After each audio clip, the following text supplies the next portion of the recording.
کل میں بتاؤں گا کہ راولپنڈی کب آؤں گا، قوم اب ظلم برداشت نہیں کرے گی، چوری کر کے سارا ٹبر ملک سے باہر بیٹھا ہوا ہے، ہم حقیقی آزادی مارچ عبادت اور جہاد سمجھ کر کر رہے ہیں، قوم سمجھ گئی ہے کہ حقیقی آزادی مارچ کا مقصد کیا ہے، اب وقت آ گیا ہے کہ ہمارا ملک حقیقی طور پر آزاد ہو۔ سب سے پہلے قوم کے فیصلے ملک کے اندر ہوتے ہیں، کوئی بیرونی طاقت یا سپر پاور ملک کے فیصلے نہیں کرتی۔ روس سے بھارت سستا تیل خرید سکتا ہے تو ہم کیوں نہیں؟ یہ خوف ہے کہ سپر پاور ہم سے ناراض نہ جائے۔ جس ملک میں قانون کی حکمرانی ہو تو انصاف ہوتا ہے، لوگوں کو حقوق ملتے ہیں۔ تھانہ کچہری میں پٹواری کی سیاست ہے، اس لیے وہاں انصاف نہیں ملتا۔ کسی بھی جمہوری ملک میں جہاں حقیقی آزادی ہو وہاں کا نظام انصاف دیتا ہے۔ لوگ باہر جاتے ہیں کیونکہ بیرون ممالک انصاف اور انسانی حقوق کا تحفظ ہے۔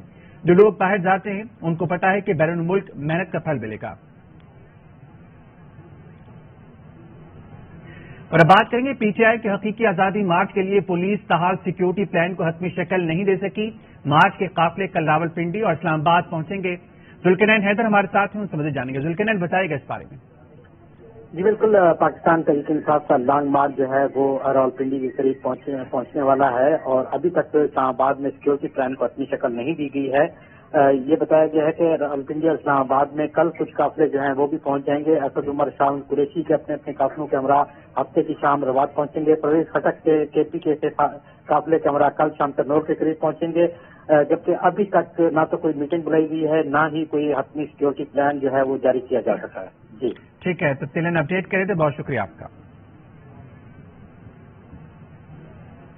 تحریک انصاف کے سینیٹرز کا احتجاج جاری ہے۔ سینیٹ میں اپوزیشن لیڈر شہزاد وسیم کہتے ہیں سینیٹ آج اپنے لیے انصاف مانگ رہا ہے، عوام کے لیے بھی ہمارا مطالبہ یہی ہے۔ شبلی فراز بولے مجھے اپنے حکومتی سینیٹرز کی خاموشی سے شکوہ ہے، ان کی خاموشی اس جرم کا ساتھ دے رہی ہے۔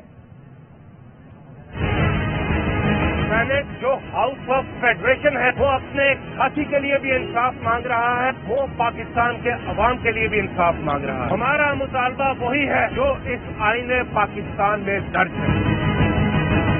ایک طرف یہ 13 جماعتیں اتنا بولے کا گٹھ جوڑ ہے، ایک کریکٹر والے لوگ آج عمران خان پر انگلی اٹھانے کی کوشش کر رہے ہیں۔ آپ کے پاس کھڑی ہے، وقت عمران خان کے پاس ہے۔ فون کرتا ہوں اس ملک کی نیا ڈوب رہی ہے، ہمیں انصاف دیا جائے۔ آئین جس میں پتہ نہیں 400 یا 600 یا 500 صفحے ہیں وہ ختم کر کے ایک لائن کا آئین بنا دیا جائے، اور وہ ہے جس کی لاٹھی اس کی ہے۔ قانون ایک سلیکٹو طریقے سے استعمال ہو رہا ہے، پارلیمان کے ممبران کی کوئی حیثیت نہیں ہے۔ میرا گلہ ہے ٹریجری بینچ پہ جو سینیٹرز بیٹھے ہوئے ہیں ان کی خاموشی اس جرم میں شرکت کی مظہر ہے۔ رجیم چینج کا بیانیہ ہے، کوئی تبدیلی ہم نے اپنی پالیسی میں نہیں کی۔ ہم امریکہ کے ساتھ برابری کے تعلقات تو چاہتے ہیں، غلامی ہرگز نہیں چاہتے۔ ویلکم بیک، اور بات کریں گے سندھ ہائی کورٹ نے جماعت اسلامی اور پاکستان تحریک انصاف کی درخواستوں پر فیصلہ سنا دیا۔ کراچی اور حیدرآباد میں فوری طور پر الیکشن شیڈول جاری کرنے کا حکم دے دیا۔ عدالت نے حکومت سندھ اور الیکشن کمیشن آف پاکستان کو حکم دیا ہے کہ فوری طور پر سیکیورٹی اور سہولیات فراہم کریں۔ بعد ازاں فیصلے کا تحریر حکم نامہ بھی جاری کر دیا گیا، جس میں کہا گیا ہے کہ عدالت الیکشن کمیشن کو مجبور نہیں کر سکتی۔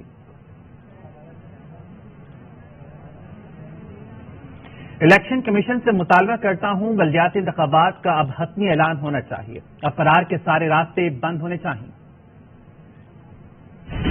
حکومت الیکشن سے بھاگ رہی ہے اور اس میں سہولت کاری ایم پی ان کے ساتھ مل کر رہی ہے۔ میں یہ مطالبہ کرتا ہوں الیکشن کمیشن سے، جب وہ الیکشن کی تاریخ کا اعلان کر رہے ہیں اور ہائی کورٹ کے فیصلے کی روشنی میں اعلان کر رہے ہیں، تو اب حتمی اعلان ہونا چاہیے اور فرار کے سارے راستے بند کرنے چاہیے۔ ناجائز ایڈمنسٹریٹر کا جو تقرر ہوا ہے وہ ختم کیا جائے، اور اس وہاب صاحب ایک سڑک بناتے جاتے ہیں، پچھلی سڑک ٹوٹتی جاتی ہے، اور اتنا خراب مٹیریل یہ استعمال کر رہے ہیں اور اتنی لوٹ مار یہ ٹھیکیداروں کے ساتھ مل کر رہے ہیں، اس لیے اس سلسلے کو روکا جائے۔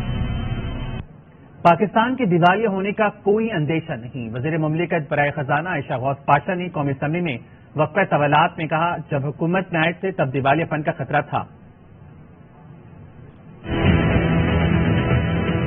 ایکسٹرنل فائنینسنگ آ رہی ہے، کوئی ہمیں اندیشہ نہیں ہے ڈیفالٹ کا۔ اس وقت جب حکومت میں آئے اس وقت ضرور ہم پریشانی میں تھے، کیونکہ آئی ایم ایف پروگرام بھی سسپینڈڈ تھا، بڑے ڈیفیکلٹ اقدامات اٹھائے ہیں، آئی ایم ایف پروگرام کو دوبارہ ریوائز کیا گیا ہے۔ ہماری ایکسپورٹس کی بھی الحمدللہ اچھی امپروومنٹ ہے، ریمیٹنسز بھی آ رہے ہیں، اس میں بھی کوئی قباحت نہیں ہے، فارن ڈائریکٹ انویسٹمنٹ کھل رہی ہے، اب مزید لوگ انٹرسٹڈ ہو رہے ہیں دوبارہ پاکستان آنے میں۔ جو یہ ہم نے ریفارمز کیے ہیں، رف انڈیکیشن یہی ہے کہ تقریباً آدھی ہماری اکانومی جو ہے از انڈاکیومنٹڈ۔